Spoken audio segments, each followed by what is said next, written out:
इतिहास रचने का काम किया है कि सालों साल तक इस पुण्यतिथि के ऊपर जब भी लोग यहाँ पे आएंगे, चौधरी साहब को याद करेंगे तो आपको भी अवश्य याद करने का काम करेंगे। जोरदार तालियां पायल जी के लिए भी होनी चाहिए और पायल जी मैनेजर साहब दोनों के लिए एक बार जोरदार तालियां बनाए, क्योंकि कुछ ऐसे काम हम अपने राजनीतिक जीवन में कर जाते हैं जो सालों साल तक याद रहते हैं। और ऐसा ये आपने ये एक पुण्य का काम किया है, क्योंकि किसान और किसानी की जो लड़ाई लड़ी है कुमार राम जी ने, उसके बारे में बच्चा बच्चा जानता है, पर आने वाली पीढ़ियों तक वो बात कैसे पहुंचेगी। कहीं न कहीं चूरू के अंदर जो पहला विधायक का चुनाव लड़ने वाले हमारे कुमार राम जी विधायक में गए और किसानों के हक के लड़े, उनके लिए मूर्ति जो हमने आज यहाँ पे बनाने का काम किया है उसका अनावरण करेंगे। सालों साल तक आपको भी लोग याद रखेंगे। कोई भी प्रोग्राम कार्यकर्ताओं के बिना, किसी के संभालने के बिना पूरा नहीं होता, जो स्टेज के पीछे से काम करते हैं। मैं अपनी बात को आगे शुरू करूंगा तो मैं बहुत बहुत धन्यवाद देना चाहूंगा उस टीम का भी, जिस टीम का सभी लोगों के साथ जो मेल जोल करके इस प्रोग्राम को रूप देने का जो काम किया है, मैं उनका भी बहुत बहुत धन्यवाद देना चाहूंगा। हमारे आदरणीय मोहन जी आर्य साहब, धर्मेंद्र जी बुरानिया जी, रामरतन जी, रणवीर जी, बेदारी जी, ये सभी वो लोग थे जिन्होंने गांव-गांव तक, हर लोग तक पहुंचकर इस प्रोग्राम को कामयाब करने के लिए और संजोने की कोशिश करी है। मैं कौन जोरदार तालियां इनके लिए भी होनी चाहिए। मेरे मंच पर पधारे हुए सभी सम्मानित नेतृत्व, हमारे प्रधान महोदय, हमारी चेयरमैन महोदय, सबका मैं धन्यवाद देता हूँ। आप लोग पधारे और आपने अपने बहुत ही ऐतिहासिक प्रोग्राम का अपन हिस्सा बने हैं। अध्यक्ष महोदय को आगे कहीं जाना है, मैं ज्यादा कुछ नहीं कहना चाहता, सबने अपनी अपनी बात रखी है। बुलाने साहब ने पूरा अच्छी तरह समझाने की कोशिश करी है, कम शब्दों में किसानों को भी एक लंबी दूरी की सोच के साथ राजनीति करने के बारे में भी सोच बताने का काम किया। कृष्णा जी ने बिल्कुल सही बात की। एक वक्त था आजादी के बाद में हमें नेतृत्व चाहिए था, जो नेतृत्व किसानों को उसके हक की दिलाए, उसके हक के लिए लड़ाई लड़े। और कुमार राम जी ने भी जमीन का हक दिलाया, उससे बड़ी जीत को हमारे किसानों कौम के लिए हो ही नहीं सकती। वो काम कुमार राम जी ने किया, पर आज वक्त बदला है। आज हम एक नई पीढ़ी के नेतृत्व के रूप में आप लोगों के बीच में खड़े हैं। आज एक नया उभरता हुआ राजस्थान का नेतृत्व आपके सामने खड़ा है।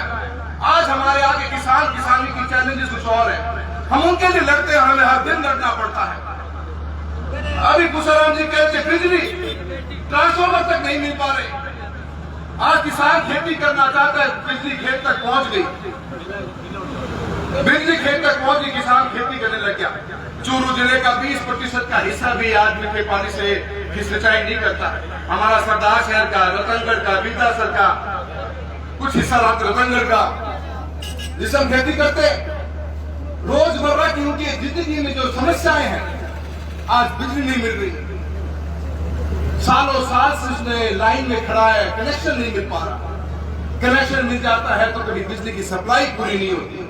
सप्लाई पूरी हो जाती तो जब सरकार का मन नहीं करता आपके प्रति, तो VCR भरने के लिए अधिकारी ऊपर के प्रेशर से पहुंच जाते हैं। तो डॉक्टर साहब बड़ा अचंभा होता है।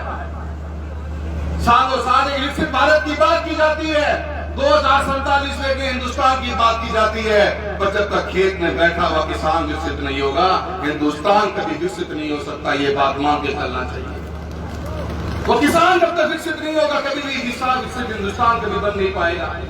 बड़ा अचंभा होता है निर्दयता की हद देखो सरकार की, कि खेती करने वाला किसान उसकी VCR कितने रुपए की भरते हो आप। मुझे तो कल ही पता लगा कि नागसर सर के अंदर मेरे किसान की 15 लाख रुपए की VCR भरी। कैसे चली होगी वो कलम, उस कलम के मन में क्या कोई भाव रहा होगा कि नहीं रहा होगा। कैसे मारा जा रहा है किसान को, कलम से मारा जा रहा है, पर कलम से मरने वाले हम वो लोग नहीं। हम लड़ेंगे और पूरी हिम्मत के साथ लड़ेंगे। ये कभी वहम निकाल देना कि कलम से हम मर जाएंगे, हम लड़ेंगे। नीतियां बदलनी पड़ेगी, आप लोगों को मजबूर करेंगे सरकारों को कि नीतियां बदलनी पड़ेगी। 15-15 लाख, 3-3 लाख, 4-4 लाख, ऐसे 20 किसानों की मेरे पास सूची है। एक एजेंट के नीचे 20 किसानों की ऐसी पर्चियां काट दी गई, जिनको ऊपर आज किसान को जो प्रताड़ित किया जा रहा है, सब समझते हैं। सही कहा हमारे एक वक्ता ने कि सरकार और सरकार की अगर सोच और नजर किसान की तरफ से हट जाए तो ऐसे किसान और किसानी को मार दिया जाता है। हम तरस रहे डीएपी के बुआई का सीजन है, डीएपी नहीं, दिल्ली सरकार के पास अधिकारी से मिलकर आता हूं तो कहते हैं कि हमने राजस्थान को इतने हल्का डीएपी दे दिया। राजस्थान के अधिकारियों के पास जाते हैं तो हमने डीएपी सप्लाई कर दी, तो पहुंची क्यों नहीं? 4-5 साल से मैं देख रहा था, हमेशा समस्या आती थी, पहले भी हम पीछे पड़कर आए और चूरू के अंदर सादुलपुर तहसील के अंदर हमने रैक पॉइंट खुद का बनवाया कि हमारा जिला हमारा रैक पॉइंट होगा, हम वहां से डीएपी यूरिया सप्लाई करेंगे, हमें लालगढ़ सूरजगढ़ से लाने की जरूरत नहीं पड़ेगी। अचंभे की बात है, 1 साल से ऊपर होने को आ रहा है, सरकार ने उसका आज तक उस डीएपी के रैक पॉइंट को यूज भी नहीं करने की कोशिश करी। किसान वहां मरता है। डीएपी आज चाहिए, मिलेगी 15 दिन बाद, 20 दिन बाद। बाजार का भाव कहां पहुंच जाएगा, मरेगा कैसा किसान, ये उनको पता होता है। आज खरीदारी हो रही है एमएसपी की, मैं बाजरे के लिए तो खरीदारी शुरू ही नहीं हुई।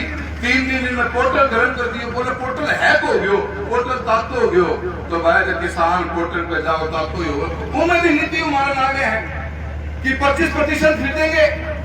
25% क्या होता है? हर किसान का खरीदने का हक की बात ही आपने अपने घोषणा पत्र में लिखा था कि हम एमएसपी की गारंटी दे रहे हैं, इन फसलों की दे रहे हैं, हम एमएसपी खरीद करेंगे। आज चूरू जिले का 20% किसान भी अपना एमएसपी के ऊपर माल पोर्टल का एंट्री नहीं करा पाया। हमें लड़ना पड़ेगा। बीमा की भी यही हालत, 2023 खरीफ का बीमा, रबी 2023-24 रबी के बीमा का सरकार ने आज तक प्रीमियम की राशि नहीं भरी। हम आज 2024-25 रबी के अंदर बुआई का काम चालू कर रहे हैं। कैसे किसान को न्याय मिलेगा? ये लड़ाई हमारे सामने है, ये लड़ाई इस पीढ़ी के सामने है, जो किसान और किसानी को मजबूत करने के लिए हमें लड़नी पड़ेगी। चौधरी साहब से प्रेरणा लेकर, चौधरी साहब के दिखाए मार्गदर्शन के अंदर सुचित्रा जी बैठे हो, आप आए हो, आपने हमेशा मेरे पर अपना आशीर्वाद रखा है, साथ दिया है।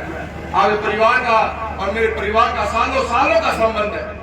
मैं पूरा विश्वास दिलाता हूँ इसी मजबूती के साथ में ये टीम, चूरू की कांग्रेस की जो टीम बैठी है, सभी विधायकों के रूप में, प्रधानों के रूप में, जिलाध्यक्ष के रूप में और सांसद के रूप में हम मिलकर आखिर वक्त तक काफी हिम्मत लड़ते रहेंगे और हम खेतों तक भी लड़ने की कोशिश करेंगे। खेत की आवाज को लोकसभा विधानसभा में गुजारने काम करेंगे और सरकारें वहां नहीं आई तो रोड पर भी आके आप लोगों के लिए लड़ेंगे। ये आपको पूरा पूरा विश्वास दिलाते हैं। पूरी बातों का नजरों में रहती है, हमेशा कोशिश करते हैं आप लोगों का आज इतना पुण्य दिन को प्राप्त पधारे हो और ये खेती का वो समय है। मुझे पता था कि समय बहुत ऐसा है, पर आज 26 तारीख को हम सबके मन में यही थी, पूरे चूरू के अंदर हमारे जितने भी लोग हमारे मेन कार्यकर्ता, सबकी इच्छा ये थी कि 26 तारीख को पुण्यतिथि के दिन ही मूर्ति का नामकरण किया जाए और इसीलिए आज ये प्रोग्राम किया गया है। मैं आप सभी का बहुत बहुत धन्यवाद देता हूँ और अपने बच्चों को भी घर जाके बताना होगा। ये एक वक्त था जब हिंदुस्तान आजाद हुआ था, जब हम किसानों की क्या दुर्दशा थी, उसमें चौधरी साहब का क्या रोल था, हम अपने बच्चों को तो नहीं बताएंगे तो आने वाली पीढ़ियों में भूल जाएगी और कौमें खत्म हो जाती है जो अपने इतिहास को भूल जाती है। इतिहास को याद रखना है और आगे इतिहास को बच्चों को बताना है, तभी मजबूती रहेगी। ये लोग जिनसे हम लड़ रहे हैं ये बहुत शातिर हैं। ये लोग इतने तेज हैं कि इन्होंने किसान की भी जातियां बतानी शुरू कर दी। लड़ना पड़ेगा, मजबूती से रहना पड़ेगा, बंदूकी रहना पड़ेगा, क्योंकि चूरू जिले की 36 कौम, 75% से ऊपर की आबादी आज भी खेती का काम करती है, कृषि का काम करती है। मैं उम्मीद करता हूँ आप सब लोग आप यहाँ पधारे और आपने इतना समय निकाल के आए हो और मैं गुटासा साहब का बहुत बहुत धन्यवाद देता हूँ, सभी का धन्यवाद देता हूँ। ये लड़ाई हमारी शुरू हुई है, हम लड़ते रहेंगे, किसान और किसानी के हक लड़ते रहेंगे। नया यमुना लिंक का पानी लाने का हमारा सपना है और ऐसे अनेकों प्रोजेक्ट ऊपर नजर है। बहुत बहुत धन्यवाद दूंगा पुरानिया साहब का, कभी सोच भी नहीं सकते थे इन्होंने तारानगर के अंदर लिफ्ट के कनाल का पानी आगे तक बढ़ाने का काम किया है। इसी विचार के साथ हम सबको काम करना होगा। आप सभी का मैं बहुत बहुत धन्यवाद देता हूँ। जय हिंद, जय भारत।